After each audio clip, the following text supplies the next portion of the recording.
step into the year of no limits. Welcome sa tong online simbalay. Ang simbalay gimodelo ni Jesus para siyang katawhan. Kita nga templo sa Dios magsimba dili lang sa simbahan, kundi usab sa tong mga panimalay. Bisan asa ug bisan kanusa. Ang presensya sa Dios dili manimitahan sa kadaghanon. Ingon pa sa Mateo 18:20, kay kung may duha o tulo nga magatigom diya sa akong ngalan, ana ako didto uban kanila. Ang tinuod nga pagsimba maong himpit nga paghalat sa tong kinabuhi ngadto sa Dios. Ingon pa sa Roma 12:1, busa mga igsuon, tungod sa dakong kaluoy nga gipakita sa Dios kanato, naghangyo ako kaninyo nga itugyan ninyo iyong mga lawas ngadto sa Dios ingon nga buhing halad, balaan ug makaypamuot kaniya. Mao kining matuod nga pagsimba nga angan ninyong ihalad. Dini sa tong simbalay, we will experience transformation, reconciliation, and blessing with no limits sa mga panimalay nga mituo o midawat sa Ginoo. So to all of our simbalay leaders, regular attendees, especially our VIPs ug sa tanang simbalay stations all over and outside Bukidnon, welcome sa tong online simbalay. This is the year of no limits. Pahibalo mga igsuon, padayon ang atong dawn prayer matag adlaw through Google Meet every 3:30 to 5 a.m. Matag Sabado ug Domingo, aduna usab kitay prayer ug training dinhi mismo sa simbahanan, same time every 3:30 to 5 a.m. Padayon ang atong process sa School of Leaders. Ang School of Leaders 1 kada Wednesday alas 6 sa gabi. Ang School of Leaders 2 Level 2 kada Thursday alas 6 sa gabi ug ang School of Leaders 2 Level 1 kada Sabado alas 4 sa hapon dinhi sa atong simbahanan. Naapod tay Leadership Night every Saturday at 5:30 p.m. Padayon usab ang atong mga campus forerunners sa Kitaw-Taw National High School,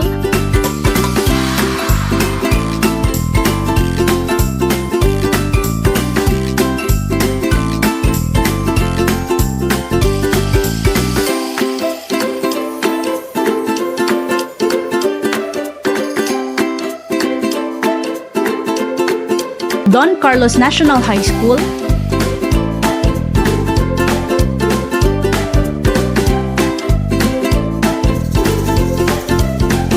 Bukidnon National School of Home Industries,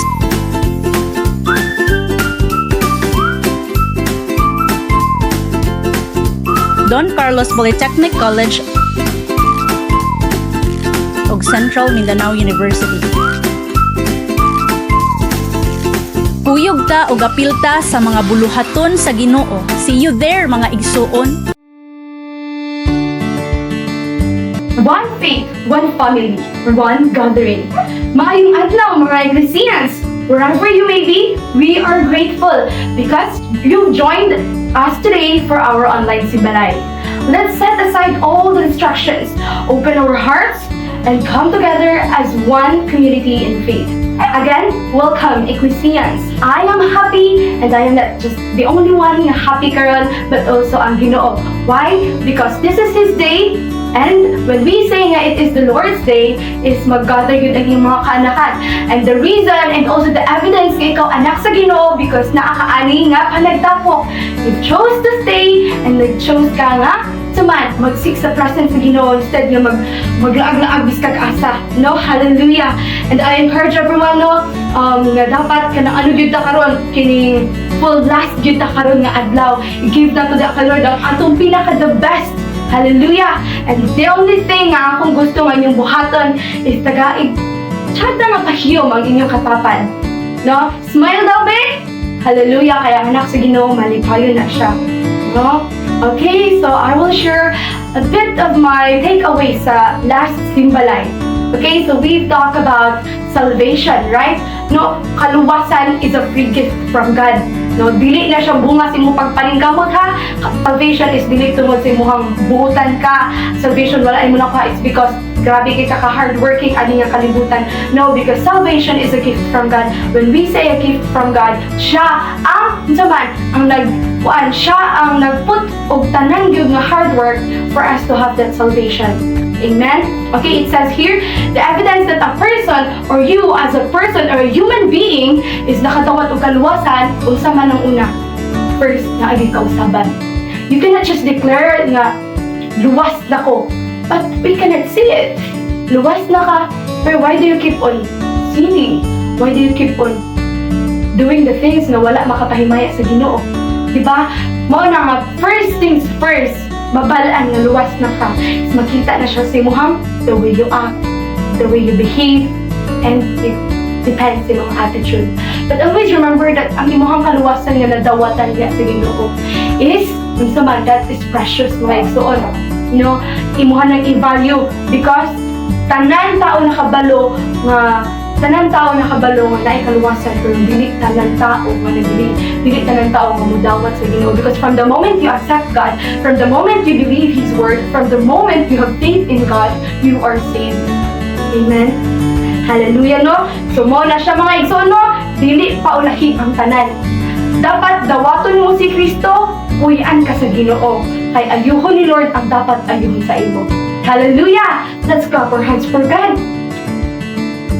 Hallelujah mga igsoon. Okay, now, let's proceed sa ato ang reportings. Last Simbalay, mga ni-join sa ato ang last Simbalay. Okay, so we have 40 stations! Hallelujah, no? Maayo kay si Lord.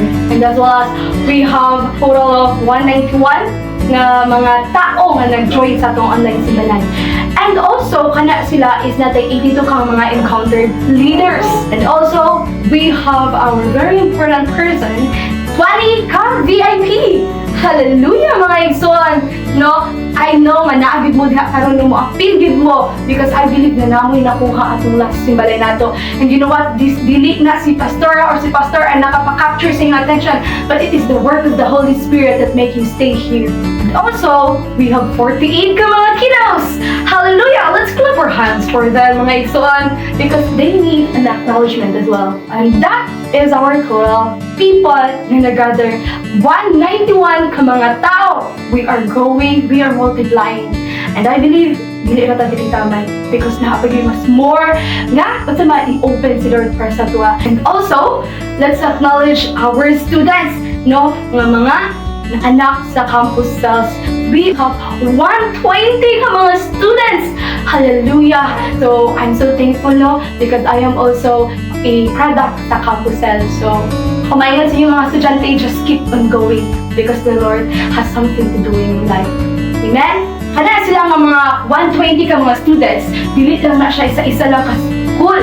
Na ay Bansay, DCPC, na ay SEMU, na ay Kitaw-Taw, na ay Don Carlos, and also San Andres Integrated School. Hallelujah, no? And now, let's acknowledge the networks to multiply you indeed. Hallelujah! Now, let's give an acknowledgement to them. Starting with Blessed Generation.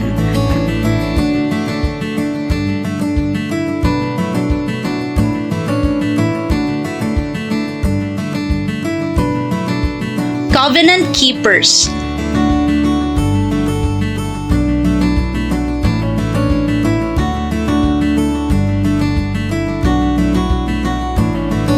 Faith Builders.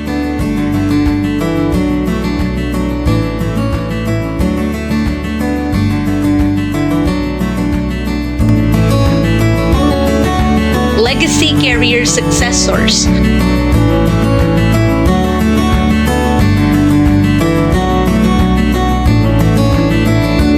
Light Bearers.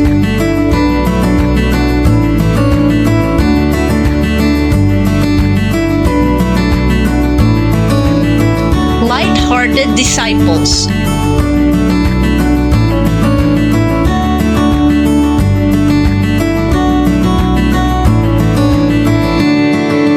Mighty Legacy Makers.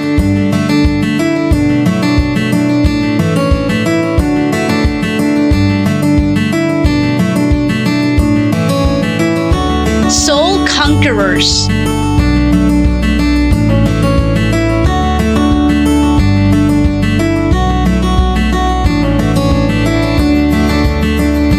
Unstoppable Dreamers.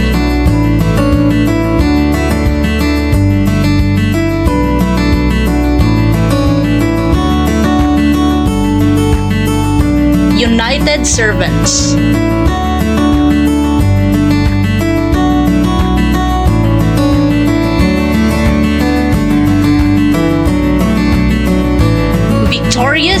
sisters.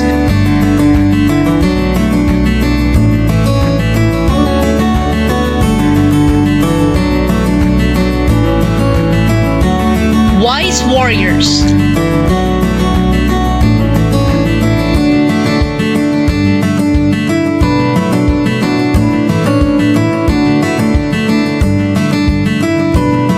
Faithful followers.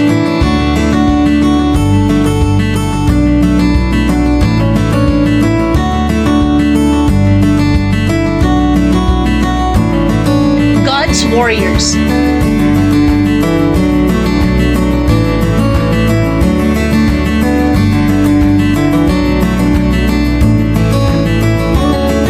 Lion of Judah.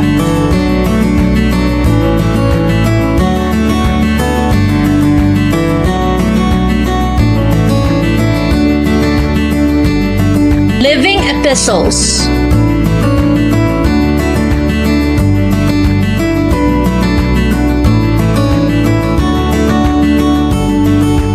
Mighty remnants.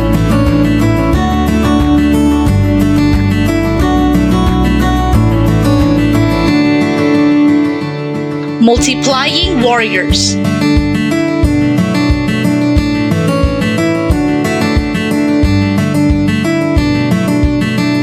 Soldiers of God.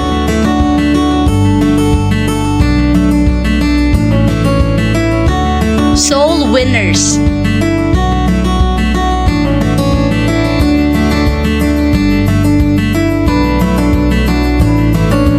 So now, let's recognize our mentor, our discipler, our mother and father in Christ, at mga pastors. And that is Pastor Arnel and Pastora Anipit Camarillo. Kana siya nagpailaba nga gipiyalan ta sa Ginoo og tama og tarong nga mga ginikanan. No namatay parents sa balay but laki ko natay ginikanan diha sa Ginoo. Kamo duha ginavalue mo namo. We are so happy nga namo sa among kinabuhi. And now my son, malindog ta. No, i-give na to kay Lord ang atong pinaka the best nga praises. Let's praise and worship the Lord. Mayong buntag mga igsoon, adlaw na usab para nga modaig ta sa atong buhi nga Dios. Kini nga time dili ta maulaw sa pag-offer sa ato ang kaugalingon diha sa atong Ginoo pinaagi sa pagkanta, pagpakpak, pagsayaw. O before ta mo proceed, ako sang basahon sa pulong ni Lord diri sa Psalms 40 verse 3, ingon diri He put a new song in my mouth, a hymn of praise to our God. Many will see and fear the Lord and put their trust in Him. No? So ang kanidieng mga kanta, mga pag-awit, gamiton dahil ni Lord para nga mahibawan sa tanan nga maayo siya. Yung tanan makaila sa iyaha, tanan mahadlok, no? Dili ka hadlok nga mahadlok mo duol kung dili mo takod sa Ginoo, mo higugma sa Ginoo. Amen. So karon na atay bag-ong awit nga giandam sa Ginoo kay ana man siya. He put a new song into my mouth. So karon manganta ta, manindog ta mga igsoon. Tong i-welcome ang presence ni Lord. Pinaagi sa mga pag-awit diha sa iyaha. Yes Lord, hallelujah. Ato siyang sayawan, ato siyang palakpakan, atong ibayaw yung pangalan ni ka maulaw. Yes Lord, hallelujah. Oh, hallelujah. Jesus. Yes Lord.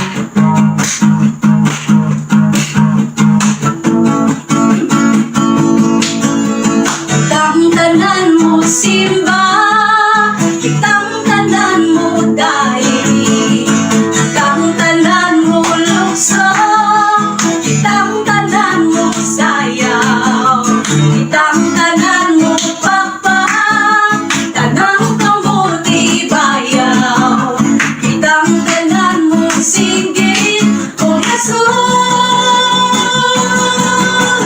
Sayaw-sayaw ta, lukso-lukso ta, kamuti bayaw ta, sa pagsimba kaniya. Sayaw-sayaw ta, lukso-lukso ta, kamuti bayaw ta, sa paghimaya kaniya. Musayaw, mulukso-lukso ta. Amen, hallelujah. Kitang tanan mo simba sa atong buhi nga Dios. Kitang tanan mo simba, kitang tanan mo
Lukso, bayaw, sayaw, lukso, bayaw, sayaw, lukso, bayaw, sayaw, sayaw, lukso, bayaw, bayaw ta. Sayaw, sayaw ta. Lukso, lukso ta. Kamuting bayaw ta. Sa pagsimba kaniya. Sayaw, sayaw ta. Amen. Lukso, lukso ta.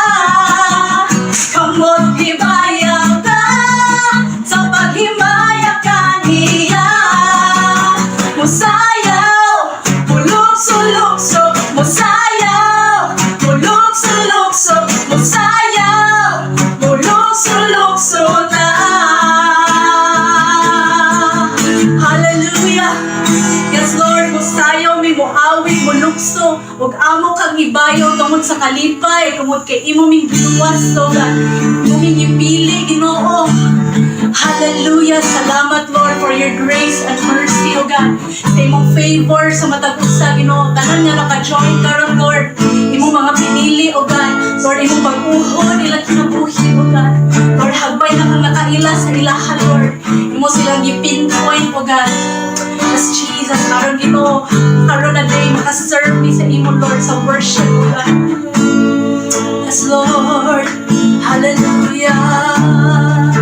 Muduol ta kang Lord, mag-meditate ta sa iyang kaayo. Let's take a moment atong hinumduman ang times na nakig-uban siya sa atuha o kanyang kasagin. Yes, Lord, hallelujah. Habang hindi karapat-dapat, pagkukulan ng iba, at wagas mo pagsinta. Yes, Lord. Habang walang kakayang nang masuklian ka ng mabuti sa lahat mo ginawa.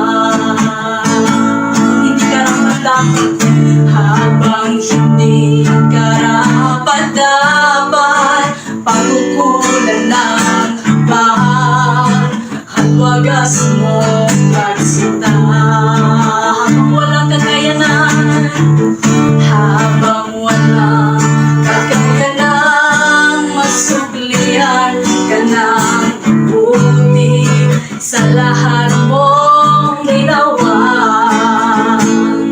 Niyakap mo ako sa aking karuhan.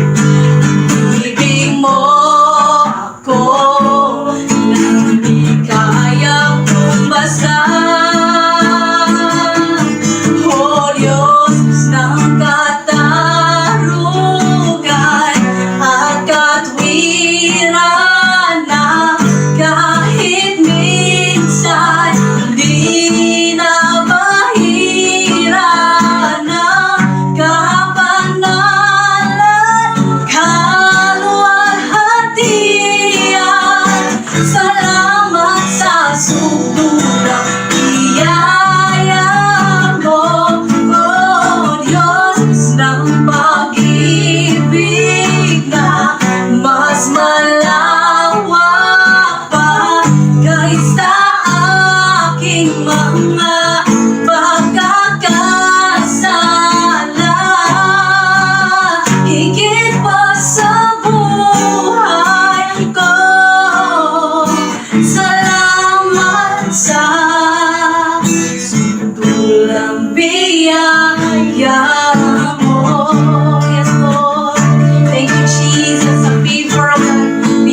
Sudulang biyaya mo.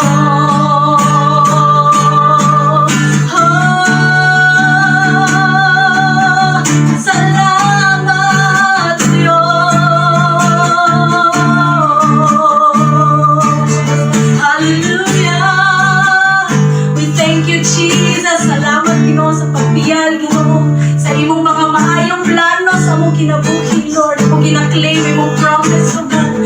Lord, salamat, Ginoo, na walay makabungkag, Lord, walay makaputol, Ginoo, sa imong paghigugma sa amuha, Lord.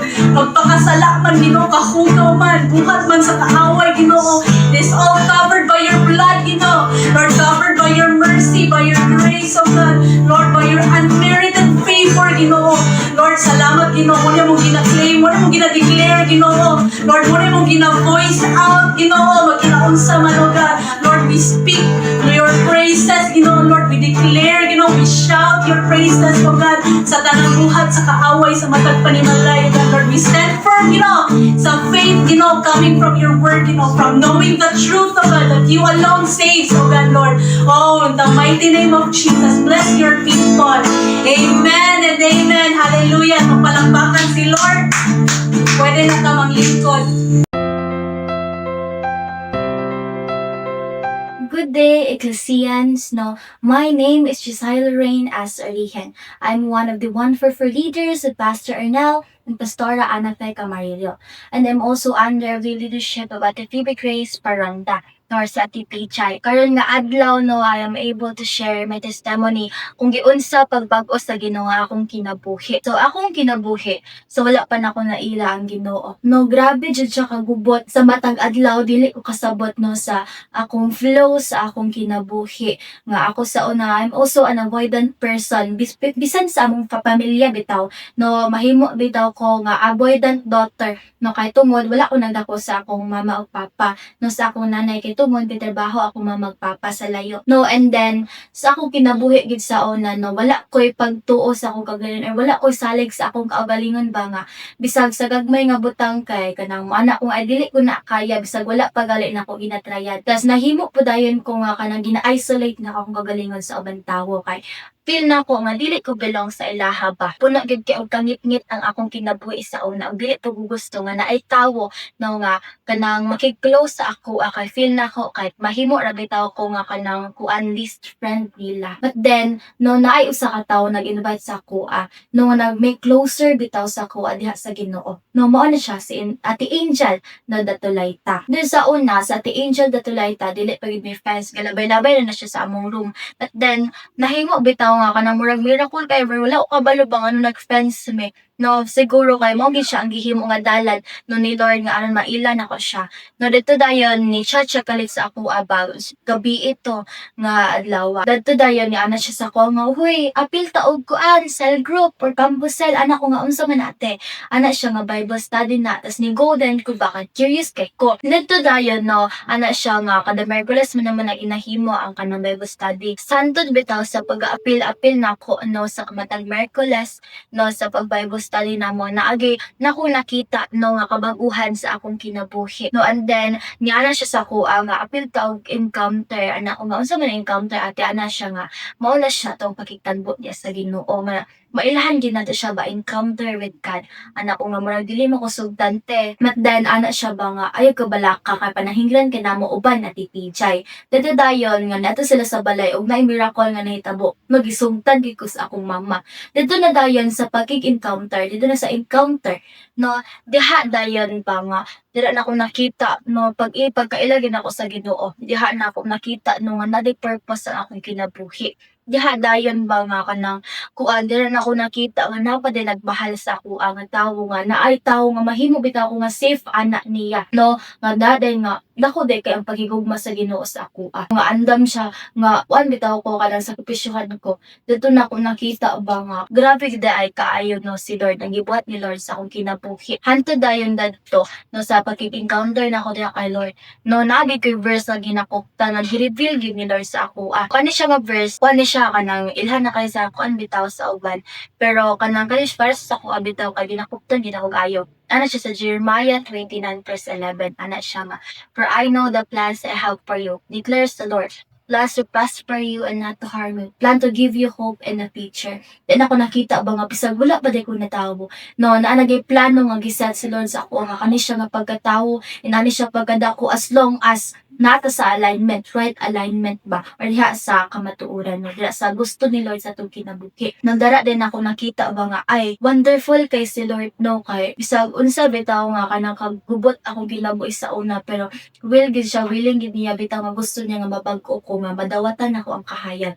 No, mao na nga akong gina-encourage pinang tanan. Kung unsa ko pagbago sa Ginoo, uban, no nga nakaila sa Ginoo, no nga maghandom pud mo ba nga kanang Lord gusto ko nga kung giunsa nimo siya pagbago inana pod ko Lord, no nga ma-testify pud nato sa matag usa nato ba o sa matag kuan bitaw sa mga students diha, no, kung kinsa man ang gapel o kanang Bible study nga ayaw ganin niyo og kanang go ra jud mo, no, og sa kanang naay ga kuan bitaw kung maabot ang panahon nga naagi mo sangyaw sa pulong sa Ginoo sa iyang panimalay, no, ayon ninyo taliktik kay mao na siya ang time mabago gani ang kinabuhi as long as dawaton ninyo ang mga bulhaton ang mga pulong sa Ginoo. Og mao na and happy Simbalay sa inyong tanan.